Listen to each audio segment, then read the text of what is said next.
So welcome back to my channel. So today we are going to discuss one of the very फालतू question of your module, that is from Arjuna PW module.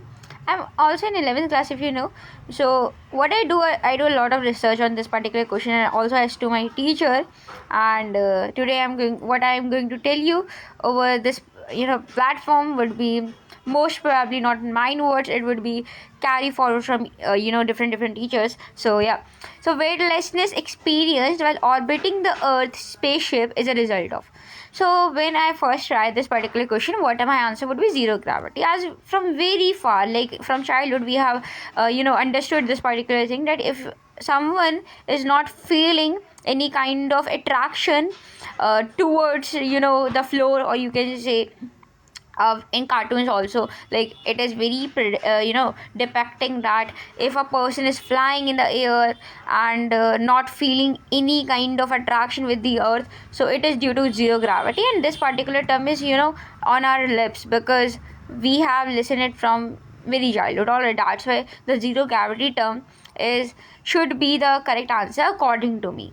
Because if a person is experiencing a weightlessness condition, what is weightlessness? Where the acceleration of a person is equal to the zero, that is the weightlessness condition. We also use this particular term.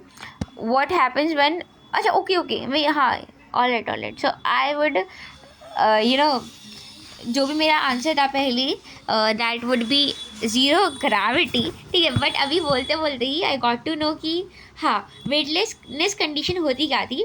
तो हम जब भी lift वाली problem करते थे, and where a person is use to like, पहले हम उसे एक्सेलेशन से ऊपर ले जाते थे, फिर नीचे से एक्सेलेशन कुछ देते थे, और एक कंडीशन उसमें एक और केस पढ़ते थे जहाँ पे हम क्या करते थे, इसे फ्री फॉल करा देते थे. फ्री फॉल का मतलब कि इसका जो वेट आता था, मतलब कि फॉर एग्जांपल ये किसी वेइंग मशीन पे खड़ा है, तो उसका जो वेट दिखाता था वो किसके दिखाता था, weight is equal to zero दिखाता था. बिकॉज इसकी और ये जो वेट वेइंग मशीन है, उस दोनों की जो कॉमन एक्सेलरेशन जी हो जाती थी, ठीक है. तो जब भी कोई बंदा क्या है, किसी स्पेसशिप पे बैठा है और वहाँ पे क्या है, वेटलेसनेस कंडीशन है. वेटलेसनेस कंडीशन का मतलब ये नहीं होता कि उसका जो एक्सेलरेशन है वो इक्वल टू ज़ीरो. उसका मतलब होता है जो उसका एक्सेलरेशन इज इक्वल टू जी है. और कब वेटलेसनेस कंडीशन आती है, जब कोई पर्टिकुलर बॉडी ग्रेविटी में होता है. इवन तो वो कहाँ पे होता है, ग्रेविटी के केवल इन्फ्लुएंस में होता है. इसी वजह से हम उसे क्या बोलते हैं, वेटलेसनेस कंडीशन बोलते हैं.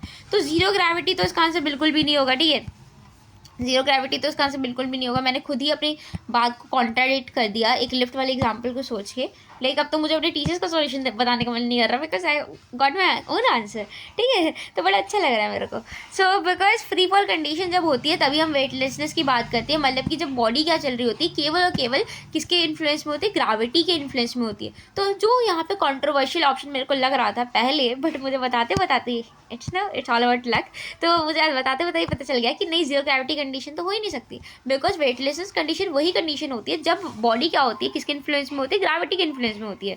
सो यहाँ पे जीरो ग्रेविटी तो पहले ऑप्शन ही घटा दो. इनर्शिया का क्या लेना देना भाई, एक्सेलरेशन का क्या लेना देना, ठीक है. एक्सेलरेशन की वजह से थोड़ी ना हमें हो रहा है. हम लिफ्ट वाले केस से एकदम, आप लिफ्ट वाले केस से ना एकदम से कोरिलेट करके इसका आंसर नन ऑफ दीज डाल सकते हो. बिकॉज इसका सही आंसर क्या आना चाहिए था, बॉडी जब फ्री फॉल में हो, ठीक है. या तो इसका आंसर ये होना चाहिए था, फ्री फॉल होना चाहिए था मेरे अकॉर्डिंग. या तो बॉडी क्या कर रही है, जी एक्सेलरेशन से जा रही है. एक्सेलरेशन के साथ साथ यहाँ पे जी लिखा होता, या एक्सेलरेशन ड्यू टू ग्रेविटी लिखा होता, तो यहाँ पे आंसर क्या हो जाता है, एक्सेलरेशन ड्यू टू ग्रेविटी होता, तो आंसर क्या हो जाता, सही हो जाता. सो मज़ा आ गया इस क्वेश्चन को करके, ठीक है. तो पहले मेरे को फालतू लग रहा था, now it's a good piece of question, ठीक है. नीट में भी आ जाए. So thank you.